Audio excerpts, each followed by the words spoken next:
Well, hello, deal makers, and welcome to the Apartment Building Investment Podcast. I am your host, Michael Blank. I'm super excited that you're here.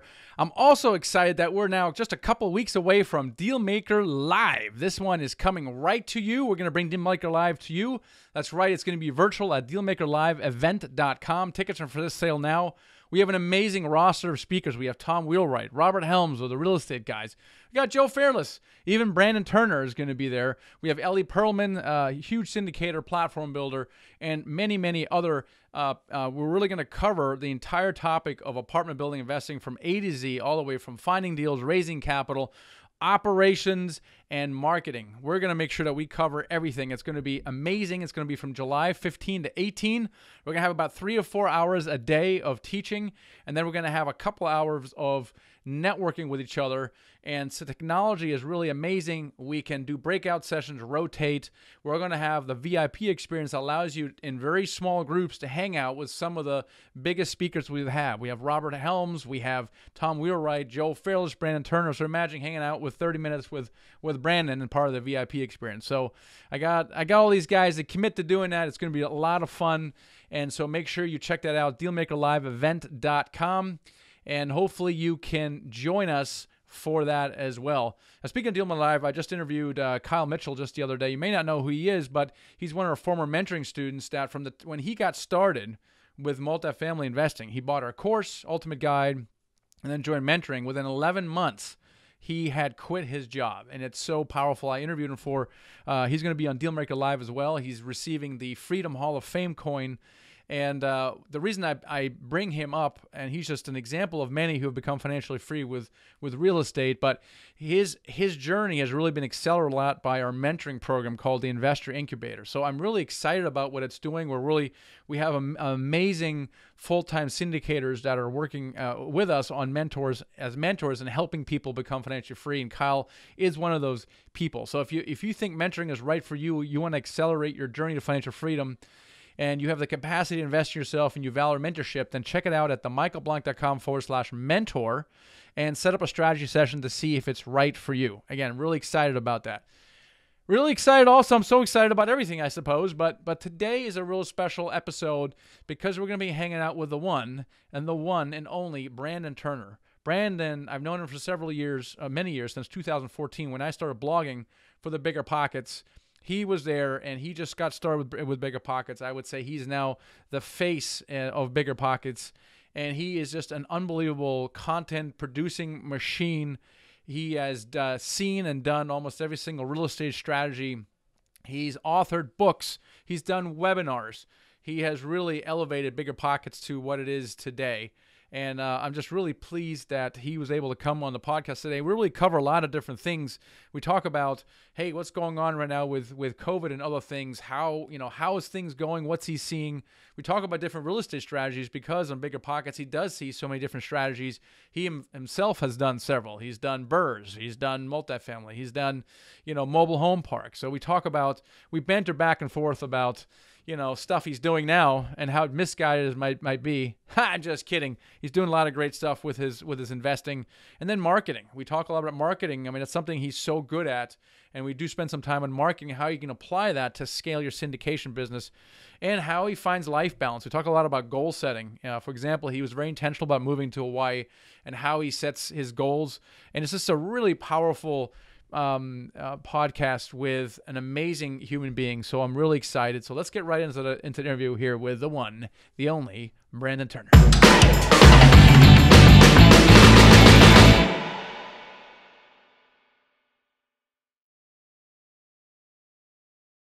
Brandon, welcome to the show today. Hey, thank you. This is an honor. I appreciate it. Oh, the honor is mine. Are you kidding me? This is great. But it was great coming on your show, and I've been waiting to get you on the show. But you're super busy, and, it's tough for you to leave the island, though now this virtual thing, you have very little excuse. So I'm really excited to kind of delving into it a little bit. So, Brandon, let's get started because we have some really unusual times. I think, if you're an optimist kind of person, you're looking at it more like, hey, the opportunity is amazing. Others might go, oh, my gosh, this is bad. How do you assess the impact of COVID-19 and kind of what's if you look into your crystal ball, what do you see for real estate investing in the next 12 months? Yeah, so it's a little dusty right now, but I'll try to dust off the crystal ball and tell you what I see. So I used this analogy recently. I don't remember where. So if people heard it before, whatever. I basically said, you remember like Roadrunner and like Wile E. Coyote cartoons, and like Roadrunner would like somehow get Wile E. Coyote to like run off a cliff, and like he'd be like stuck in the middle of the air, and he wouldn't notice that he's standing over a cliff until he looks down, and then all of a sudden he drops. Right, a very common kind of joke in cartoons, and I kind of think that's where we are. Is we just like ran off this cliff, and if no cliff appears on the other side, like at the other edge, like if it was a ravine, like if we don't land on another cliff, we're gonna be in for a tough time. Now I think we are going to land on another cliff, and so we would have just glossed right over the thing and not even noticed that we went over it. It's like a car jumping over a cliff, right? It's like Evel Knievel. That's where I tend to think. Now if the virus comes and like does a second round of this and they shut everyone down again, and this time longer, and like, I mean, yes, there's a lot of bad things that could happen, but I think that we're coming out on the other side. We're gonna land on that other cliff and be like, whoa, do you see what we just went through? Like, do you see what we just did?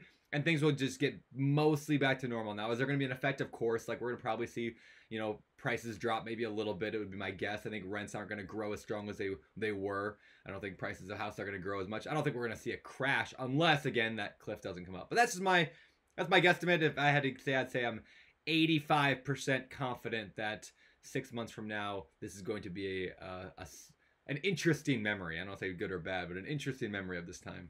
Should we, as real estate investors, both active or passive, should we adjust our behavior of what we're doing right now? Good question. I think there's a few things that we should be doing. And I know you're doing this, I'm sure, in your underwriting as well, is maybe being less optimistic than we were a couple years ago. And what I mean by that is, and I mean, as investors, we always want to be conservative. We want to be careful with our numbers.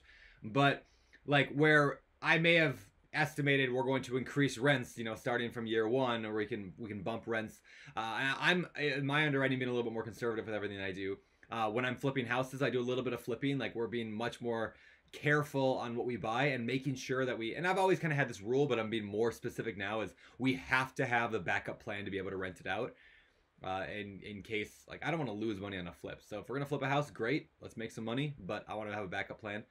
With like the larger stuff that I'm doing, the larger multifamily, like the mobile home park stuff, we're just being very careful, saying, hey, this year might be ups and downs. Like, we're not going to promise everyone that everything's going to be good. When we're raising money, we're not going to promise everything's going to be perfect forever this year, because who knows what's coming? We don't know. Like, I can be confident all day long, but we don't know. But long term, the fundamentals still apply. In fact, if nothing else, I think this time is a good time to remember and revisit the fundamentals, because we get a little loosey-goosey in a good market, and everyone gets a little bit too like liberal with their estimates and their numbers, because the market just it's very forgiving in a good market. And today you just have to be better. You have to be more on your game, more conservative.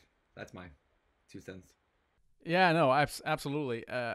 Some people might say that there's a great opportunity on the horizon. What opportunities are you seeing, or that you think you might want to take advantage of, or maybe others should look into? Sure. So what I always look for is, I don't look like a year down the road necessarily. I don't look at like what's working right now that's going to be like, work in this economy, this market, because those things change constantly and they're kind of a guess. Like, I could jump on the bandwagon right now of selling masks, like the whatever, the 90, what are they called? 95 masks. Anyway, I could go and order shipments of those in and like change my whole life around what is needed right now. But I'm not going to do that. Instead, I'm looking 10 years down the road, saying what's true 10 years down the road from now. And when I look at 10 years down the road, I see a few things. One, I see a whole lot of old people, like a whole lot of old people out there that are retiring. And that's starting right now. My parents are in that age bracket. Like, there's a lot of old people retiring, and a lot of old people who don't have any money, especially if this does wipe out a lot of people's 401ks and their pensions and such. There's gonna be a lot of people that have not a lot of money in the future. Now, that said, I think that there's a lot of migration, and a lot of migration is heading south, of people who don't want to live in the cold anymore. Because back in the day, right, like old world, everyone just lived where they grew up. That was like how it was for all of human history. But like today's world, people are much more comfortable leaving because it's so easy to jump on a plane. It's so easy to get on Zoom, especially with this COVID thing changing human behavior, where everybody understands now how to do video calls in the entire world, pretty much. So what does that mean? I think that we're going to see a lot of shifts towards people moving away from the cold, wet north down to south. I think there's gonna be a lot of lower income, like older people, So looking at those trends, what am I looking for? I one reason we chose mobile home parks because I think that capitalizes on that. We're mostly buying mobile home parks. We're buying them all over, but we really like the South. I would buy lower income apartment complexes. I just don't want like A class, $12,000 a month penthouse suite. Like I don't want any of that stuff right now. Not saying you can't make money on it. I like the fact that there is a growing older population, but also rents have not kept up. Well, I should say rents have outpaced incomes for a lot of Americans. How home prices have outpaced incomes for a lot of Americans. When developers build new properties, new buildings, they're typically building it at a price range that accommodates the top 30% of the country in terms of income, not the bottom 70%. And so I see this growing trend of like a lot of housing has been built for people who can afford it, but there's a lot more people who can't afford it. What does that mean? So again, there's things like low income housing, I think is a trend. I think that, again, senior housing is a trend. I think that mobile home parks is a trend that should just strengthen over time. And just affordable housing in general, I think, is just a strong thing. So that was a very long answer to your question.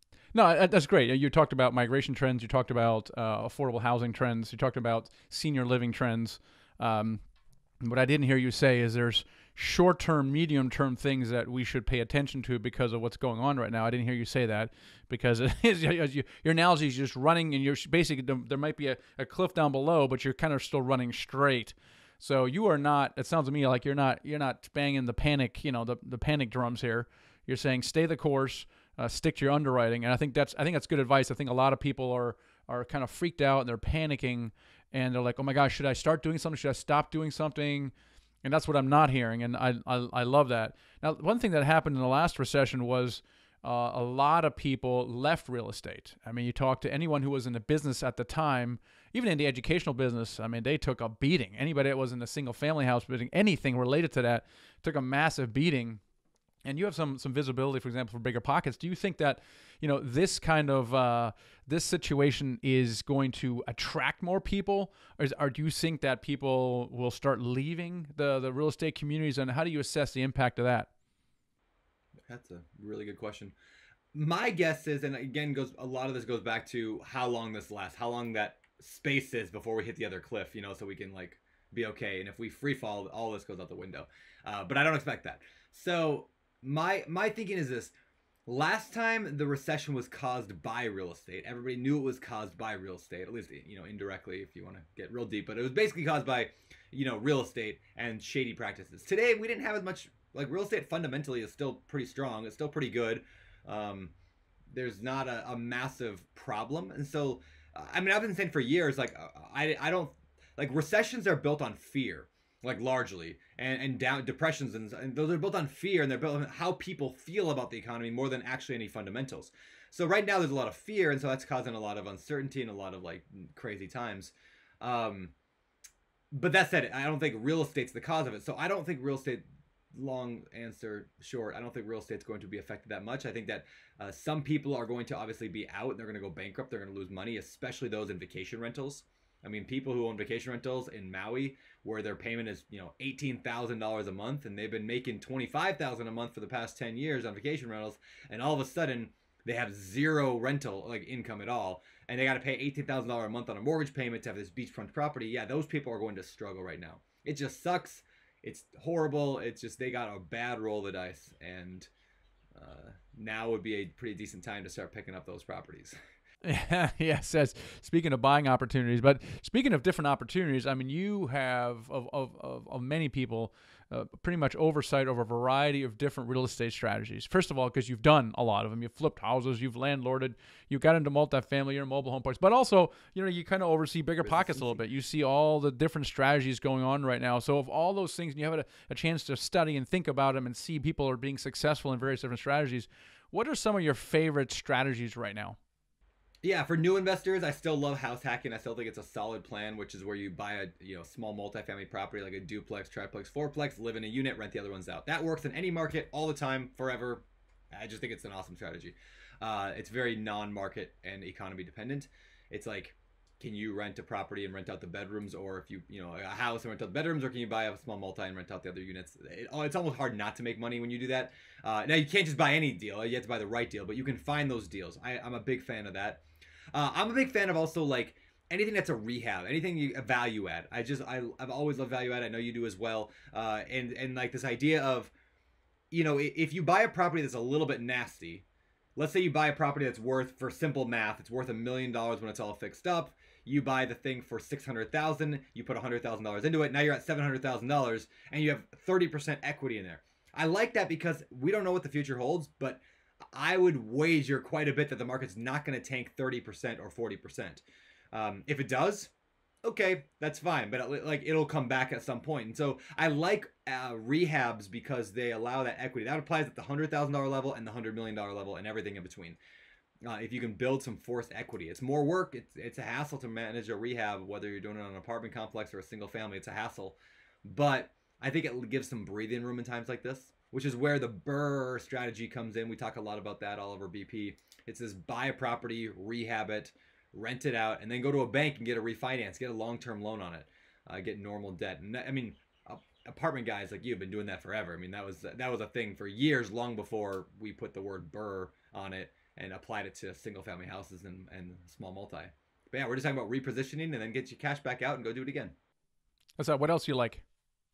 I mean, I love mobile home parks right now. I love that strategy of just mobile home parks. Not that they're the best thing in the world. Like, I like to caveat with that because I don't want the entire world jumping into my niche because that just creates competition. But more so, like, I think people sometimes there's this famous story called, I think it's called Stephen King's Pencil. Have you heard this?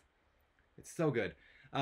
It's the, I don't remember what business book I read it in, but they basically say every time Stephen King does a question and answer, Stephen King, one of the best writers of all time, and they ask him questions about how he does stuff. Inevitably, it always somebody gets down to the point of, what pencil do you use? But it's just irrelevant. But people ask that because they feel like if they're using the same pencil that Stephen King is using, then they're going to be successful as well. And it's completely ludicrous, but it always comes up as Stephen King's pencil. And the fact that, like, if I say I do mobile home parks, everyone's like, okay, well, that must be the thing that works. And so here's what I'd like to say is mobile home parks are great. I think there's a lot of benefits. I talked about them earlier, the low income housing. I think that long-term trends are good for that. I think that there's not as much competition in the space, though we're finding that we're having to make just as many offers as apartment guys and getting just as many rejected. So, but I like them because I chose them. Like, some things in life you just have to like choose and say, I'm going to go all in on that. And that's going to be my thing. And so I chose mobile home parks because I was waffling between like 20 different things and I got tired of waffling. And so I said, that's what I'm going to do. I could have chose self-storage. I could have chose senior housing. I could have chose affordable housing. I could have done private-public partnerships. I could have done apartment complexes, C-class, B-class, A-class. Doesn't matter. You can find examples of millionaires in any niche. So I like mobile home parks for a number of reasons that include recession resistancy. Is that a word? I think it is. I'm going to use it. It is now. All right. I like it. I like it for that reason. I mean, like, my theory is, would I rather have a tenant paying $2,000 a month for rent or paying $200 a month for rent if things go bad? And I would rather have $200 a month because those people can, like, they can figure out a way. They can sell their TV if they had to be able to pay rent. And so my theory is the lower rents, it's at the bottom of the rent, like, hierarchy. So if you are a millennial and your parents are helping pay your rent, maybe, and you're living in the city and you're paying $3,000 a month for this nice apartment, and things get tough, what happens? You don't go live under a bridge. You go live in a $2,500 a month rental. You tighten up your budget a little bit. You go move down. And the $2,500 people, they're going to move down to the $2,000, the $2,000 down to the $1,200 or $1,500, 15 to 12, 12 to 7. At some level, like, the bottom is mobile home parks. Like, it does not get cheaper than that. Lot rent, a couple $100 a month. Unless you're living under a bridge or living with family. So my theory is that rents compress from the top down, and they don't just move as a whole down. They compress from the top down. So I'm hoping that even if rents do drop, they won't drop as severe in the mobile home park space. One argument is that this particular crisis is affecting low-income earners, in the retail entertainment space, which is Class C property, which is mobile home property. Yeah. And, is that a valid argument? And the argument is, well, Class A is fairly insulated because people working in the office space, hey, they can just work from home and they still have a job. Yep, it's a really good point, and it's something that I never considered. I'll be honest, I never considered the fact that like a virus would wipe out the entire working force of America like that level, right? Yeah. And we were definitely worried about it. I mean, like it come like when this thing started coming down in March, and then we're like, is April rent going to get paid, and is May rent going to be paid? And the fact is, like, even though some of these people are laid off, rent still got paid. We're still getting the same rent we were getting before the COVID thing happened. Now, again, if this goes on for the next 6 months or 12 months, then we got a problem. I believe the government at some point is not going to let the entire world fall apart, and they will just keep going into debt to make sure that the entire U.S. economy doesn't completely tank. So Print some more money. Yeah, they will print some more money, and we'll get through this, and it's going to make it harder on the other end, I'm sure. But I don't, especially in an election year, I do not believe the government's going to allow the entire economy to fail. They will just print money and put it onto the next guy, and then our children and their children and their children for a while. But yeah, I think that I'm not gonna say I wasn't concerned. I was concerned. What happens? But at the same time, like we see things like, 15% unemployment or 10%, 20%, whatever. There's a lot of numbers going around. I mean, Maui's over like 45 or 50% because there's so many hotels here, and everything's shut down. But I think the number I saw today was 15%. Let's just go with that. That sounds terrible. Until we remember that what that means is 85% of the population is still employed. And 5% are always unemployed, typically. I don't know, 3 to 5%. So really we're like, okay, there's 10% of the world is not paying. So out of my parks, are some people not gonna be able to pay? Yes. Are they getting government money? Yes. Can they afford $200 a month when they're getting $2,500, $3,000, $5,000 from the government? Yes. And so again, the lower rent amounts I think can accommodate that better. I think you're right, and I think we were mostly concerned about people strategically defaulting, choosing not to pay rent, even though they could, which did not happen. Yeah. April would have been the first time we would have seen that, and the government the unemployment benefits are very, very rich, right? And so yes, so many people are unemployed, but like you said, the government is paying for it, and people are choosing to pay rent. And I think it's because there's so much uncertainty. People don't want to mess with the roof over their head. They're like, this is the one thing I have that you can't take. So I'm not going to risk an eviction. I know you can't evict me right now, but if I stop paying 3 months from now, you can evict me. Now I got to deal with that, and I don't want that because there's so much uncertainty. I don't know. It's my theory. I 100% agree. I'd not thought of it in that way, but I think you're 100% right. People don't like uncertainty, so why add another thing in the mix? That's so good. Yeah, I mean, there's always going to be some morons out there that get a lot of publicity, like, like, stop paying rent and all that. And, like, yeah, those people get a little, and that caused a little fear in the landlord world of, like, oh, what if it was a movement? What if, like, all of Americans tenant at one time stop paying rent? That's just not going to happen.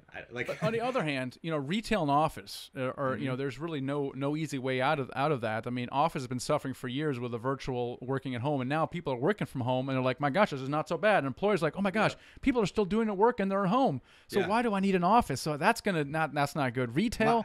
My assistant came here every day for several months to my office here in my home. He lives like 20 miles away. And since this COVID thing happened, I just had him work from home. I'm like, shoot, why did I ever have him come here? Like, this is great. Like, this is great. I'm going to have him work from home forever. This is awesome. Yeah, retail, So, retail too. Retail, I bet I hope that it is a short-term thing because, gosh, we need restaurants, we need gyms, like from a social perspective. So hopefully that will come back as quickly as possible. But again, retail is just it's in a tough spot right now. I think there's going to be a lot of restaurants closing. But what that means opportunity, right? It means that there's going to be a whole lot of restaurants opening because people still eat. Like, human behavior doesn't change. People still eat. They have to eat out. They're going to eat out. Yeah, interesting. Yeah. Well, I'm glad I'm not in restaurants anymore. That I would have been out of business within 6 weeks, and I would have been one of those guys because it's a razor thin margin for us. Let's shift a little bit. Let's talk about one of the things that you're really good at. I'm okay, but I'm really excited about growing a beard. Yeah. We're talking about beard growing. Okay.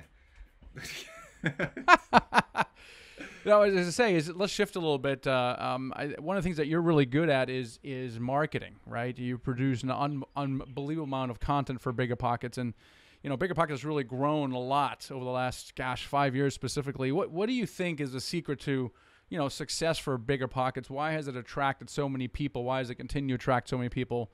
What have you been doing right? That's a good question. Couple things I'll point out. First of all, this is just a business principle that applies to everything. That as a entrepreneur, there are things that we know we should do that would propel the business forward, and they're mundane and boring, and they take a lot of work, and so we don't do them. This is every business in the entire world. For example, if you own a McDonald's, you know the thing that keeps that thing going is by flipping burgers all day long. And that's a horrible job. You don't want to sit there and flip burgers all day long. So what do good entrepreneurs do? What does a McDonald's owner do? They hire somebody to do that because that kid will do that all day long. Because it's not as miserable for somebody to be told to do something as it is for me to do it. For example, if I, in my real estate business, I'm going to go out there, like I know that I should go drive for dollars in Maui. I know I should get in my car, drive around, use my app. I should do it for a couple hours every day. I would get tons of leads and I would send them letters and I would get deals to flip and I'd make hundreds of thousands of dollars, and I don't do it.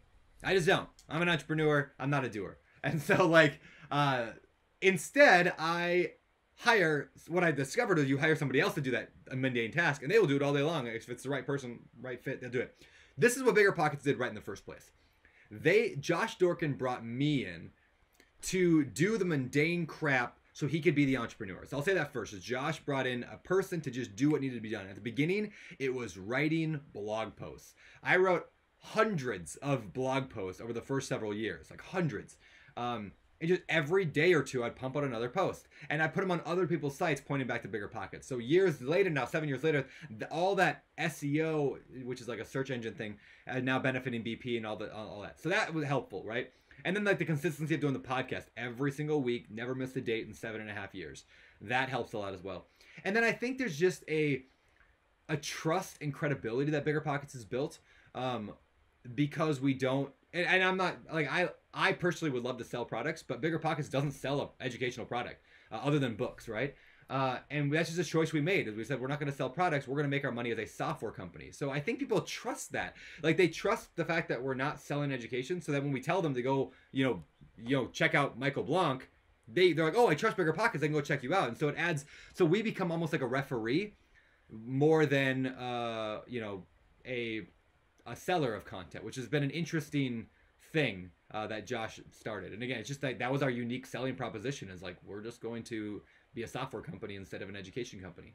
And it's interesting. Is it possible there's a correlation between putting out content and earning trust? Yes. So we put out massive amounts of content, builds trust. We create tools, and then people use the tools. And I know, like, you have the deal analyzer still, right? Like, tons of people like talk to me about how great that thing is. Like, you have a tool, so people like the content you put out, and then they buy the tool because it helps them do their real estate. It's like a win-win. And so you do the exact same thing BiggerPockets does. Really, it's like the same thing. It's like you put out good content, you create good trust and credibility, and then you provide additional resources and tools that you can make money on. And so yeah. I mean, I agree. I mean, I resonate very, very heavily with BiggerPockets. I contributed for years for that, and that's how people, still find me today. Yeah. But I think content is so key, and you're one of the best I know, putting out all kinds of content, podcasts, blog posts, videos, prolific, consistent. Now, how are you applying that to your own investing business? Because you have an investing business as well. How to what extent are you applying these kind of techniques to your own business? Yeah, so a couple things I'll point out. First of all, is add more of like, I'll answer it in two parts. One, how do I use it to benefit my business, and how do I use those things in my business? I'll say both. First of all, I learned a lot from you and Joe Fairless, and here's what I mean by that. I saw what you guys were doing. You guys had an audience, you had podcasts, you had content out there, and then you used that to build trust and credibility, and then be able to raise money for big real estate deals.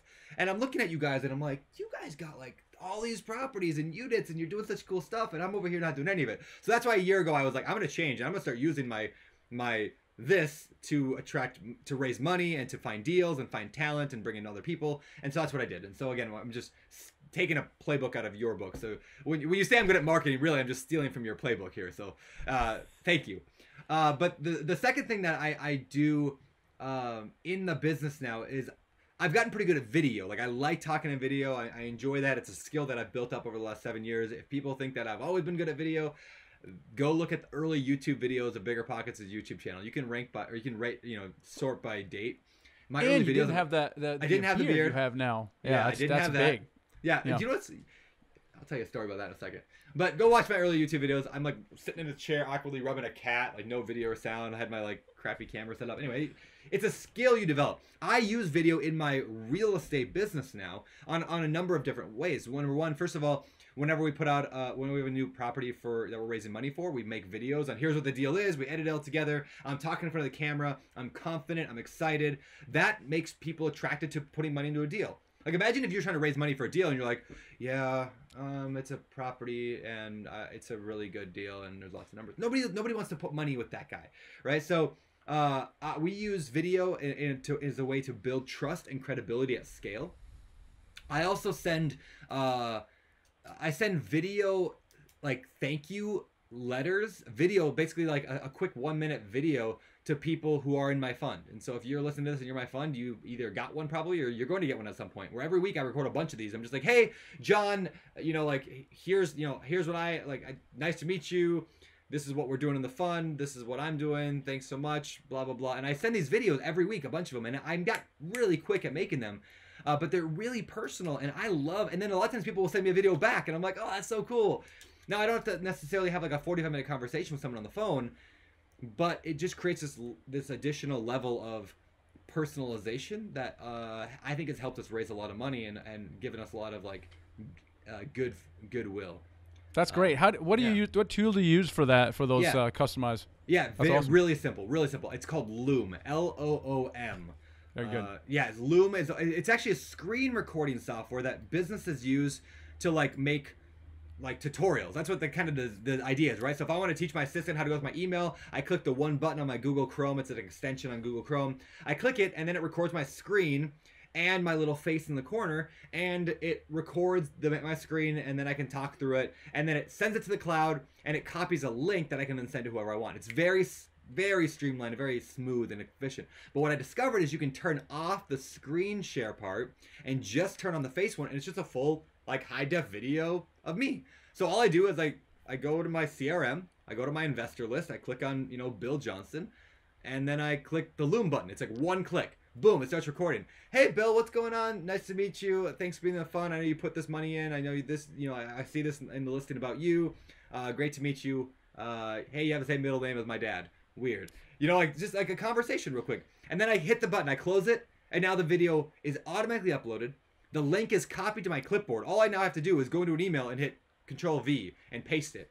And that the entire thing takes less than 1 minute to record, to basically, there's no editing, to record and then copy and then send an email. The entire thing is 1 minute, roughly, maybe 2 per person. It's crazy fast. That's awesome. Video is it's such a great way to build trust with people. Yep. And you have been applying those marketing techniques, video and other things to build trust with investors and raise millions of dollars. And that's really exciting to me as well. We're starting to teach a lot more to our audience. How do you apply these marketing techniques that you've used for years, I've used for years, but now we should really teach other people how to do that. Mm-hmm. Yep. Because it's so fundamental to you and I. We don't even think about it anymore. But yet people are struggling to raise capital at scale. So I'm just really excited. I love marketing. Like I can never stop learning marketing, but I also like the art of the deal as well, right? So combining the two together. Combine them together. Yeah, here's another good one that I've learned that I kind of stumbled across. It started as more of a vanity thing of like, how do I build up my Instagram? I liked Instagram. I liked to scroll on Instagram. So how do I build up an Instagram audience? So I just started putting out a lot of content on Instagram. Just simple stuff like how-to posts, stuff about my properties, my family, whatever. Just whatever I felt like doing. But a lot of personal stuff like about me and my family. And I started attracting this following. It started growing. And here's what I realized is when I think of people because I'm an Instagram user, and that's the largest social media network out there today, or at least the fastest growing in our world. And when I use that, I follow a couple hundred people, not a lot. And so I see the same people in my feed constantly. People that I've never met, people that I don't know. Somehow I followed them years ago or a year ago, and I just every couple of days I see a little thing about their family. And here's what I find fascinating is I feel like I know those people. I know about their lives. I know where they live. I read this little blurb about them. And I feel like I have such a connection to them so now I have 125,000 followers on Instagram, and those people know me. They think they have a connection to me, and they do have a connection to me. Like, it's not a bad thing. It's a great thing. It's like they're part of my world because I share my stuff on social. So as a syndicator, as a money raiser, or even just as a real estate investor, if you're listening to this, you're not going that big yet. just building a social media audience, a platform. And you don't have to have 125,000 people. I mean, 1,000 people is 1,000 people, right? 500 people is 500 people. Building that has allowed me to raise, I mean, almost every single bit of money I've ever raised has come from Instagram. Just from me mentioning that I'm doing it. Because I have a 506c fund so we can advertise and I can talk about it. It all comes from Instagram. Because that's just, people are like, oh yeah, I know Brandon. I like him. And that's what they do. Is that your biggest channel, Instagram? It is. Outside of the podcast, which is like obviously bigger, but I don't own the podcast. I mean, Bigger Pockets owns the podcast. And so I can't, I mean, I suppose I could try to raise money every episode, but I don't. And so, yeah, personally, yeah, Instagram's my thing. And people always say, "Oh my gosh, I need to be everywhere at the same time," and you don't. And you specialized in Instagram. I deleted my LinkedIn actually because everyone said you need to be LinkedIn. I was like, I don't get LinkedIn. I'm not a LinkedIn guy. I'm just gonna delete it. Why even risk like focusing on something like that? Yeah. But I love it. It's really it's a focus, and you don't have to do everything at once. You know, I always look at it as layers. You do one thing. Oh, I'm going to start a podcast. Yep. Yeah, it's challenging, and the commitment is there. And once you have that plate spinning, you can go, okay, what else should I do? And you layer something else on top of that. Could be Instagram. Could be. And once that's in place, you've automated. Oh, what else should I do next? And you layer that on top of that. A lot of people just get overwhelmed with all the different things one could do when the day's long, and therefore they don't do anything. You know, speaking of overwhelmed, one of the things I noticed about you, Brandon, is that you're very intentional. What I mean by that is years ago when you and I connected, I think you were like out in a farm somewhere, you know, a little bit more rural than I would have, expected. And then you moved to Hawaii. Yes. And you're also very intentional with your travel. And I'm wondering, what are you doing to kind of, architect your life with regards to family and business? Like, what are some of the disciplines that you have, and what's important to you? Yeah. So there's a funny little story. My publisher, Katie, who heads Bigger Pockets Publishing, she came to me the other day, or she sent me a message over Slack, which is a communication tool we use at Bigger Pockets. Anyway, she sent me a message and said, "This is so funny, check this out." And I looked at it, and it was a screenshot of a line that I wrote in the book on rental property investing. So that's not the first book I wrote, the second book I wrote, but the most popular book I wrote. I wrote it 5 years ago now, maybe 5 years ago, I think. And in that book, in like the first chapter, I wrote a line that said, "Now I don't," what is it? It said, "Now I'm not a millionaire, comma, I don't live in paradise, comma, and I don't drive a Tesla. But what I do is blah, blah, blah, blah, blah." And I looked at that, and now I'm a millionaire, I live in paradise, and I drive a Tesla. And so what was so funny about that is that, like, clearly that was something that I aspired to even back then. As I said, that's a vision of, like, that's what I consider successful, is in my mind, because everyone's got a different definition, that's successful. And so, like, it's almost like not subconsciously, because I did work towards it, but like that's where I ended up, is doing exactly what I said. Like, I'm not there yet, which was funny. Anyway, so yeah, vision is so important, and I'm such a big believer and always have been. I even had I've had a vision board, and I like vision boards. When I moved, I threw it away because I didn't have room for it in the storage shipping container, but I didn't want to try to cram it in there. But like, just knowing where you want to be in life. Like, I knew that I lived in Grays Harbor, Washington, like the armpit of Washington State. Like, it's a rough place. I mean, a beautiful place, but just like rough sometimes. And I was like, I don't want to live here forever. And where do I feel alive and happy? And it was like, whenever I'd visit Hawaii on vacation, I just never wanted to go home. So I'm like, how do I get there? And it's like this constant thing is like, what's the next little step I can do to get there? So you have your vision on where you want to head to, and then you just like constantly asking. It's really simple. It's like you just know where you're going, then constantly ask, what's the next little tiny step to get there? There's the analogy somebody used, Bryce Stewart on our podcast back a couple years ago. He told this great story about vacuuming his truck. He's like, because he basically said, I don't know how to sell my truck. I need to sell my truck. I don't know how to sell my truck, but I know how to vacuum it. So he went out there and vacuumed it. He's like, I still don't know how to sell my truck, but I know how to take pictures of it. So he took pictures of it. He's like, I still don't know how to sell the truck, but I know how to post it on Craigslist.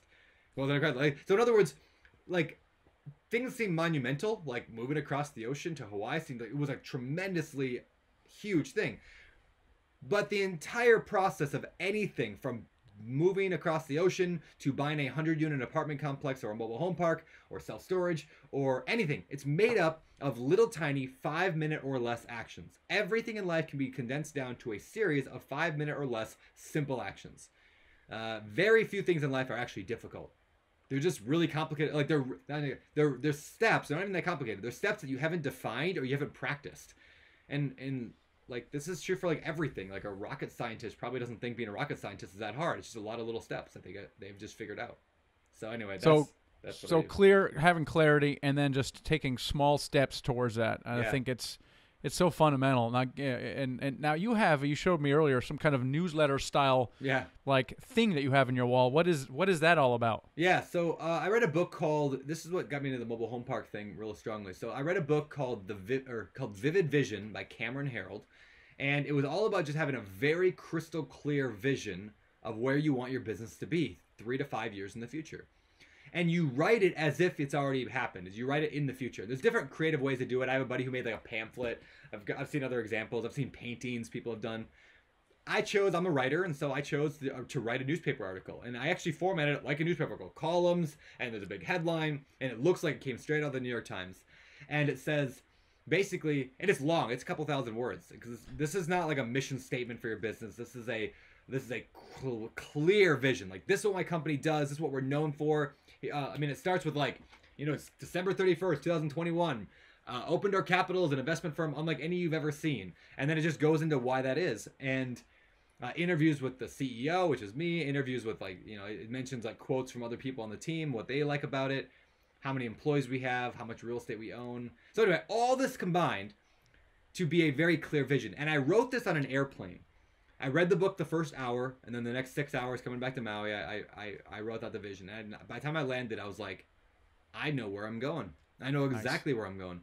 This sounds cool. Because at the end of the day, like, people struggle trying to find, like, what's the right thing for them. Because they think that they're, like, on a beach with a metal detector, and they're looking for some hidden gold out there. They got to stumble across their purpose or their destiny. And what I like to envision instead is you just have a blank canvas. You've got a paintbrush in each hand, and you got a canvas in front of you. You can paint whatever you want. So rather than asking what's right for me or what's perfect or what's my destiny, just ask the question like, what's cool? What fires me up? What would just be a neat life? And so my vivid vision is a neat life. And I just work backwards from that. So today, everything I do today is just to get closer to the vivid vision that we have. And the goal was by 2021, end of 2021 was have $50 million in real estate owned. And we're at like 20 right now, and we've got a good shot at getting to 50 by the end of the year with the amount of offers and properties under contract right now. So, yeah, having a clear vision, it's been helpful. That's awesome. What are you excited about right now, Brandon? I'm excited about mobile home parks, obviously. You can hear that in my voice when I talk about them. I love just that niche. I think it's fascinating. I'm excited about getting some sleep someday. I have a 5-month-old baby who is sleep regressing, so we don't sleep anymore. It's amazing, actually. I think we're going to apply for the Guinness Book of World Records for Wilder, my son. Number of consecutive days he can go without sleep. It's really, yeah, we're going to go for that. It's awesome. We did get a 4-hour stretch last night, longest I've had in quite some time. It was wonderful. And I am very excited about getting back with friends, because right now, like, you don't miss it as much until you lose it, right? Like, the ability just to have dinner and break bread with friends, and like, I'm looking forward to that again. I'm very excited about this quarantining thing being over, so I can go and hang out with friends and, be human again. Yeah, no kidding. What about you? I'm turning this around. What am I excited about? Yeah, gosh, yeah. I'm excited about a variety of things. Teaching people how to market. That is something I'm really excited about, combining that with syndication. So it's something that we've done a workshop on this, and we're doing one right now, and people love that, and I love teaching it. So I really love adding that to my platform and teaching people how to do that. The Blunks are getting a little restless, so we're looking to maybe move sometime this year. Something. My next door neighbor's house could be up for sale to an Airbnb that's making no money right now. There you go. We can pick up one of those things. There you go. And so architecting that life, and so that might be in the cards, and then some buying opportunities. Hopefully, being ready. It's. I almost feel like last 5-10 years, this is what we're working for is getting this kind of opportunity here. So yeah, that's awesome. I'm looking forward to that, and then reconnecting with friends as well. I think that's pretty interesting. Really focusing on relationships in general. Yeah. Not taking people for granted and that kind of stuff, and that includes having conversations like this on a more regular basis. And I think that's really awesome. You're an easy man to find, but how can people connect with you? Yeah, like I said earlier, Instagram. I'm like a 13-year-old girl on there. So Beardy Brandon is my Instagram handle. Beard with a Y. I said earlier I tell you a quick story about the beard when I laughed That's about that. right. Yeah, that's right. You can never shave it off now I because can your never shave it Instagram off. handle. Yeah, it's Yeah. there forever. I can't do it. Yeah. I'd be like beardless Brandon. But here's a true story. I grew the beard for marketing. Now that might sound ridiculous, but I specifically it does, right? I grew the beard originally because I was watching a television show with my dad back, I don't know, 5 years ago, 4 years ago. And when I was visiting my parents, and he was watching some show, I think it was Fast and Loud, and there's this character on the show. It's like a car show, and the character, like on the show, it's a like reality show about cars. Anyway, this guy had a big beard, like longer than this. It's a little bit longer, and he was such a interesting character on the show. I just remember thinking like he's an interesting person to watch. He's not very, and I realized, and I'm watching the show, I'm like, oh, everybody on the show is interesting. One guy's got like a leather jacket, and like one guy's got something else, and they all got these little like things that are very character driven. And I realized that so much of TV and media and YouTube are character driven, being a little larger than life. And I was like, how could, like, I'm such a plain vanilla dude. Like, I'm like, you know, Midwest, like vanilla dude. I was like, how do I stand out as more of a caricature or a character? And so I was like, well, if I had a longer beard, that might be it. And so that's how the whole thing started, was just like, maybe I'll grow my beard and see what happens. And that became like part of my brand. Like, that's actually my brand today. People know me, they see me, I get recognized because of the beard. So anyway, I think that's just kind of fascinating. My entire life is like marketing, even to how I look. Yeah, I love it. You eat and breathe. This would never work for me. My wife would never kiss me again. So this is it's out of the question for me. The nice thing is it slowly grew on her. Like, and now she likes it a lot. So love it, man. Loved hanging out with you, Brandon. Yeah, thank you. It's been awesome. All right, so much good stuff here. I want to kind of wrap things up together. I was keeping notes myself, but here are some of my key takeaways from here. COVID, short-term disruption, stay calm, and stay the course. I think that's really good advice, and I agree with Brandon on that. Best strategies, he loves house hacking. And in fact, a lot of people who are now financially free start with house hacking, where they buy a duplex or a triplex or a quad. They live in one part, they rent out the other. It's actually more common than you think, so I do like that strategy as a way to getting into the game. He does love rehabs and creating value, especially in the buy and hold strategy. He talks about the burst strategy a lot. And then right now, his big love is mobile homes. Again, and this is, I don't quite see it as he does, but the asset class has a lot of the characteristics of multifamily. That's just not my style. So nothing but fundamentally wrong with mobile home parks. It's just not my style, and I don't prefer to own them. But it's working really well for Brandon, and they're very successful with it. So that's awesome. The secret to raising lots of money and scaling your business, guys, is marketing, specifically producing content. And this is something that we are teaching more and more under the Platform Builder, I suppose, brand. We have this Platform Builder workshop where we teach you exactly not only how to produce content, but how to capture and build your list with lead magnets, how to create marketing automations. If you want to find out more about it, go to themichaelblank.com/platform, and I have a free training on what a platform is and how to create one. So if that's interesting to you.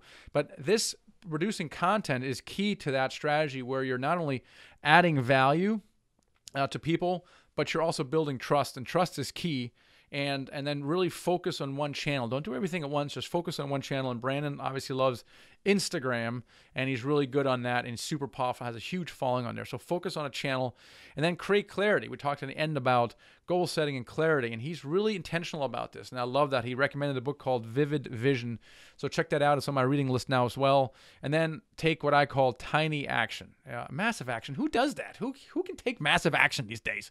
Like, massive action like overwhelms me. I don't even start. But taking tiny action every single day is the way to get anything meaningful done in life. So hope you guys find that valuable. Again, hope you join Brandon. He's going to be speaking at Dealmaker Live about a different topic entirely.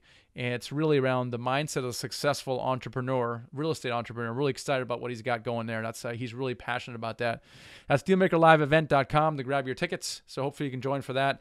And if you are interested in investing passively, we didn't talk about it much on the show here, but I'm really, again, the path is slightly different, but the destination is the same, which is financial freedom. if you have invested in the stock market and are open to alternative investments, then check out multifamily syndications. If you're ready to go, then check us out at Nighthawk Equity is our investment firm. Go to nighthawkequity.com and click the join button. You'll fill out a short form and schedule a call with us, and then we can present you with some of our upcoming opportunities that we see. We see quite a things happening here over the next few months, so we'd love to have you be part of that as well. So thanks for joining me today. Catch you guys next time. Hey, and before you leave, make sure you subscribe to my channel below. We put out videos every single week, and you don't want to miss it. Also, if you haven't done so already, grab my free ebook here, okay? It's a secret to raising money to buy your first apartment building deal. It's a good one, so grab that. And hey, check out another video.